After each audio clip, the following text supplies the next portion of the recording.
Welcome back to my YouTube channel. तो आज के इस लेक्चर के अंदर हम सेंटेंसेस पढ़ेंगे। एक सेंटेंस के अंदर कितने पार्ट्स होते हैं ये भी हम पढ़ेंगे, और सेंटेंसेस की कितनी काइंड्स या टाइप्स होती हैं, ये सारी चीज़ें आज के हम इस लेक्चर के अंदर लर्न करेंगे। ठीक है, तो सबसे पहले सेंटेंस को देखते हैं। क्या है सेंटेंस?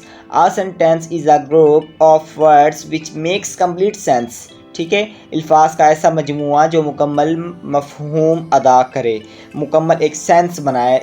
ऐसे वर्ड्स जो मुकम्मल एक सेंस बनाए उसे हम सेंटेंस कहते हैं। कुछ एग्जाम्पल्स इसकी हम देखते हैं। आई एम पाकिस्तानी, मैं पाकिस्तानी हूँ। Do you like to eat mangoes, क्या तुम आम खाना पसंद करते हो। Ahmed is playing cricket, Ahmed cricket खेल रहा है। I am good at cricket, मैं क्रिकेट में अच्छा हूँ। ही लाइव्स इन कराची, वो कराची में रहता है। ये देखिए सारे के सारे कंप्लीट सेंटेंस एक कंप्लीट सेंस बना रहे हैं। ये सारी चीज़ें सेंटेंस के अंदर हमें देखने को मिलती हैं। ठीक है, तो इसके बाद कुछ इंग्लिश सीखने के या फिर सेंटेंस के असूल होते हैं। असूल सीखे बगैर इंग्लिश बोलना नामुमकिन है। ठीक है, तो कुछ रूल्स होते हैं एक सेंटेंस के अंदर, जैसे कि ये ऊपर एक एग्जाम्पल है, क्रिकेट अहमद प्लेस। ये इसका कोई सेंस नहीं बन रहा, ये भी एक सेंटेंस है लेकिन इसका कोई सेंस नहीं बन रहा। ये बेतरतीब जुमला है, बेतरतीब एक सेंटेंस है, रैंडम सेंटेंस है। ठीक है, तो इसके नीचे वाला जो अहमद प्लेस क्रिकेट, ये एक कंप्लीट सेंस बना रहा है। तो इस तरीके के सेंटेंसेस होते हैं जो बिल्कुल करेक्ट होते हैं, जो हम सीखते हैं, और ये कुछ इसके असूल होते हैं, कुछ इसके रूल्स होते हैं जो हम देखते हैं। ठीक है, और ये सारी चीज़ें मैं आज के इस लेक्चर के अंदर आपको समझाऊंगा। ठीक है, तो सबसे पहले देखते हैं पार्ट्स कौन से होते हैं। Parts of sentences. ठीक है, a sentence contains two parts. एक सेंटेंस के पास दो पार्ट्स होते हैं, एक होता है सब्जेक्ट और एक होता है प्रेडिकेट। ठीक है, तो देखिए यहाँ पर एक एग्जाम्पल है, अहमद इज़ प्लेइंग क्रिकेट। अभी इसके अंदर जो अहमद है ये है सब्जेक्ट, और इज़ प्लेइंग क्रिकेट ये है प्रेडिकेट। ठीक है, इतनी बात आपको समझ में आ गई, और ये थोड़ा मैं आपको आगे जाके समझाता हूँ अच्छे तरीके से। ठीक है, तो सब्जेक्ट क्या होता है? सब्जेक्ट किसी शख्स, जगह या चीज़ के बारे में बात की जा रही हो। ठीक है, किसी शख्स, जगह या चीज़ के बारे में बात की रही हो तो उसे सब्जेक्ट कहते हैं। और प्रेडिकेट आपको थोड़ा कंफ्यूज कर रहा होगा। प्रेडिकेट तो आपने पहली दफ़ा सुना, आपने तो वर्ब ऑब्जेक्ट सुना होगा। अब वो भी मैं समझाता हूँ आपको। अब प्रेडिकेट के बारे में थोड़ा देखते हैं। प्रेडिकेट को असल में फ़ाइल कहते हैं उर्दू में हम, और यानी सब्जेक्ट के बारे में बताता है। ठीक है, प्रेडिकेट क्या करता है? सब्जेक्ट के बारे में बताता है। ठीक है, सब्जेक्ट क्या था यहाँ पर? अहमद। ठीक है, इसके बारे में प्रेडिकेट बताता है। इसका मतलब क्या रिलेशन है आपस में। तो प्रेडिकेट असल में क्या होता है? प्रेडिकेट देखें, वर्ब, यहाँ पर देखें प्रेडिकेट में होता है वर्ब प्लस ऑब्जेक्ट। वर्ब और ऑब्जेक्ट का एक मजमुआ होता है, यानी दोनों होते हैं। इसके अंदर वर्ब भी होता है और ऑब्जेक्ट भी होता है। ये क्या कहलाता है? प्रेडिकेट। अमूमन फ़ेल और मफ़ूल का मजमुआ प्रेडिकेट कहलाता है। ठीक है, फ़ेल हो गया वर्ब और मफ़ूल हो गया ऑब्जेक्ट। ठीक है, ये चीज़ आपको समझ में आ गई होगी। ठीक है, अभी जैसे देखें, is reading book, going to school, ये सारे के सारे क्या है? प्रेडिकेट। इसके अंदर इज़ रीडिंग के अंदर रीडिंग जो है हमारा हो गया वर्ब और बुक हो गया ऑब्जेक्ट। ठीक है, ये एक प्रेडिकेट है। इसके अंदर वो हमारा जो है सब्जेक्ट वो नहीं लगा हुआ। ठीक है, नीचे वाली एग्जाम्पल है गोइंग टू स्कूल। गोइंग इसके अंदर वर्ब, गोइंग टू क्या हो गया? वर्ब, और स्कूल हो गया ऑब्जेक्ट। ठीक है, ये वर्ब और ऑब्जेक्ट का एक मजमुआ है जिसे हम प्रेडिकेट कहते हैं। आई होप कि इतनी बात आपको समझ में आ गई होगी। अब थोड़ा सा नीचे चलते हैं हम। ठीक है, थोड़ा इसको और अच्छे तरीके से समझते हैं। अब यहाँ पर देखिए सब्जेक्ट इसके अंदर क्या है और प्रेडिकेट क्या है। ये हमारे पास एक एग्जाम्पल है, अहमद इज़ रीडिंग बुक। ठीक है, अहमद इज़ रीडिंग बुक। अब इसके अंदर जो अहमद है, अहमद क्या है? नाम है। नेम है या नेम किसी जगह का नेम हो या कोई चीज़ हो, वो हमारी सब्जेक्ट होती है। और एक आसान लफ्ज़ में बताऊं कि जो काम करने वाला हो, जो काम करने वाला हो, जो शख्स या कोई चीज़ हो जो काम कर रही हो, उसे हम सब्जेक्ट करते हैं। Simple, Ahmed is reading book, Ahmed किताब पढ़ रहा है। ठीक है, अहमद किताब पढ़ रहा है, तो काम कौन कर रहा है? अहमद। तो अहमद क्या हुआ? सब्जेक्ट। ठीक है, अहमद इज़ रीडिंग बुक। अब इसके अंदर जो अहमद है ये है सब्जेक्ट, और इज़ रीडिंग बुक ये है हमारा प्रेडिकेट। अभी प्रेडिकेट मैंने बताया आपको वर्ब और ऑब्जेक्ट का मजमुआ है। इसके अंदर जो रीडिंग है वो वर्ब है और बुक है वो ऑब्जेक्ट है। ठीक है, second example, the old man lost his stick. ठीक है। अब इसके अंदर जो द ओल्ड मैन, ये क्या है, सब्जेक्ट है, और लॉस्ट वर्ब हो गया, यानी खो दी हिज स्टिक, स्टिक जो है ऑब्जेक्ट है, ठीक है। आई होप कि इतनी बात आपको समझ में आ गई होगी। अब यहाँ पर थोड़ा सा देखते हैं, दोबारा से हम इसको टच कर लेते हैं कि वर्ब और ऑब्जेक्ट क्या चीज़ होती है।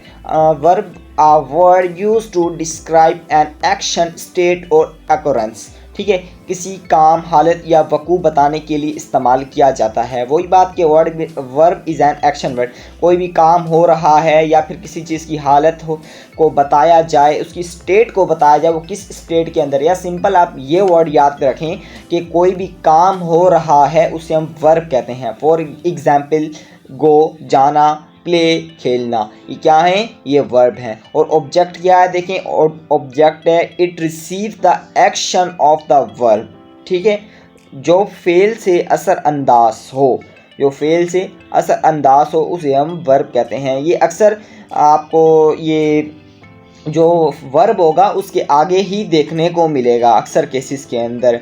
यहाँ पर कुछ एग्जाम्पल्स हैं, स्कूल, कंप्यूटर, गार्डन। एक और एग्जाम्पल आपको मैं समझा देता हूँ कि ऑब्जेक्ट उसे कहते हैं जिस पर काम हो रहा हो, ठीक है।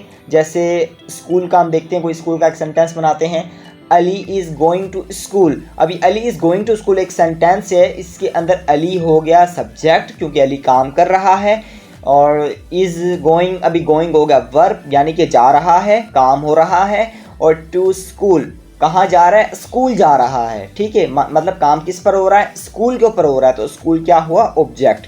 इस तरीके से जिसके ऊपर काम हो रहा हो उसे हम ऑब्जेक्ट कहते हैं। आई होप कि इतनी चीज़ आपको समझ में आ गई होगी, ठीक है।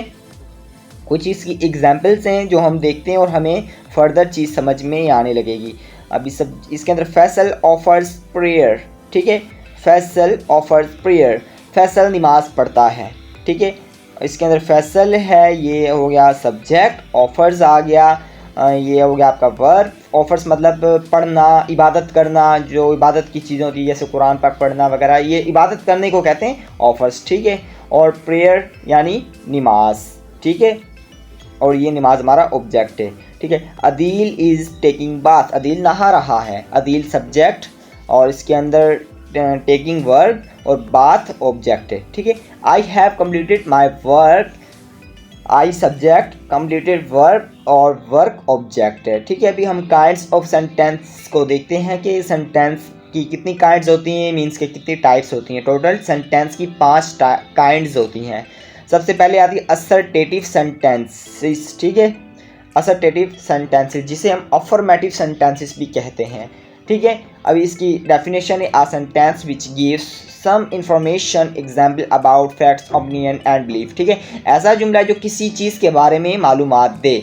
इस जुमले को हम अक्सर जवाबिया जुमले भी कहते हैं, ठीक है, जिसके अंदर जवाब दे। जैसे कि अली ईट्स मैंगो, ठीक है, अली आम खाता है। Fahim is a student, Fahim एक तालिब इल्म है। द फार्मर्स प्लग्स, किसान हल चलाते हैं। They are not playing cricket, वो क्रिकेट नहीं खेल रहे हैं। ही लाइव्स इन कराची, वो कराची में रहता है, ठीक है। इसकी सेकंड जो हमारी काइंड है सेंटेंस की, ये इंटरोगेटिव सेंटेंसेस, ठीक है। इंटरोगेटिव सेंटेंसेस को सवालिया जुमले भी कहते हैं। A sentence is which a question is asked, ऐसा जुमला है जिसमें कोई सवाल पूछा जाए, ठीक है, इसे हम इंटरोगेटिव सेंटेंसेस कहते हैं। डज अली ईट मैंगोज, क्या अली आम खाता है। इस फ़हीम स्टूडेंट्स, क्या फ़हीम एक तालिब इल्म है। वाई डू फार्मर्स प्लग, किसान हल क्यों चलाते हैं। Are they not playing cricket, क्या वो क्रिकेट नहीं खेल रहे हैं। Does he live in Karachi, क्या वो कराची में रहता है, ठीक है। अब इसकी नेक्स्ट जो काइंड है वो देखते हैं,